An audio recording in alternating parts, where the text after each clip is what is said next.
আসসালামু আলাইকুম। কি অবস্থা সবার? আশা করি সবাই ভালো আছেন, যে যেখানে আছেন।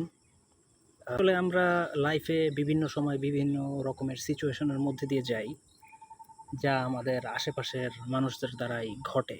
আসলে আমরা এক্সপেক্ট করি না কোনো মতেই, যাদের দ্বারা এই ঘটনাগুলো ঘটে।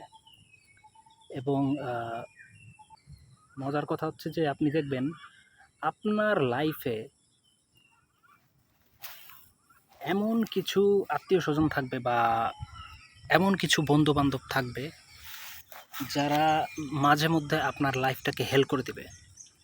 এবং দিস ইজ হোয়াট হ্যাপেন্স। আসলে এটা তখন ঘটে যখন আপনার এনভায়রনমেন্টের প্রতি আপনার কোনো কন্ট্রোল না থাকে। আপনি যদি আপনার নিজস্ব এনভায়রনমেন্টে থাকেন, তাহলে আপনি এই ঘটনাগুলো খুবই কম ফেস করবেন।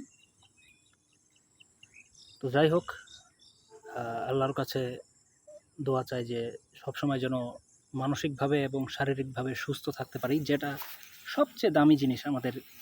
যদি স্পেশালি বাংলাদেশের কথা বলি, আপনার যতই টাকা থাকুক, যতই আপনার ব্যাংক ব্যালেন্স, ফাইন্যান্সিয়ালি আপনি স্টেবল থাকেন না কেন, আপনি দেখবেন যে তারাই সবচেয়ে গরিব এই দুইটা দিক থেকে, শারীরিক এবং মানসিকভাবে অসুস্থ।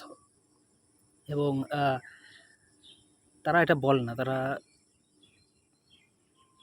তারা প্রিটেন্ড করে যে তারা অনেক সুস্থ আছে, কিন্তু তারা আসলে সুস্থ নেই। এবং আমি এই জিনিসটা দেখলাম যে আসলে টাকা দিয়ে আপনি মানসিক সুস্থতা কিনতে পারবেন না। আপনাকে কিছু ডিসিশন নিতে হবে। হ্যাঁ, এটাও একটা কারেন্সি রিকোয়ার করে, সেটা হচ্ছে যে আপনার ধৈর্য এবং আপনার আপনার লাইফের কিছু হার্ড ডিসিশন, সেই জিনিসগুলো আপনাকে এই আপনার এই মেন্টাল হেলথ এবং ফিজিক্যাল হেলথ এনে দিতে পারে। আসলে একটা সময় ছিল যখন হাতে কন্টেন্ট ছিল না এবং কন্টেন্ট আপলোড দিতে পারিনি সেই কারণে। কিন্তু এখন হাতে কন্টেন্ট থাকা সত্ত্বেও কন্টেন্ট আপলোড দিতে পারছি না, সেটা খুবই খারাপ লাগছে। তবে আশা করি খুবই শীঘ্রই আপনাদের সাথে আবার কানেক্টেড হতে পারবো। সেই পর্যন্ত ভালো থাকবেন এবং stay tuned, subscribe dark exhibit Asia.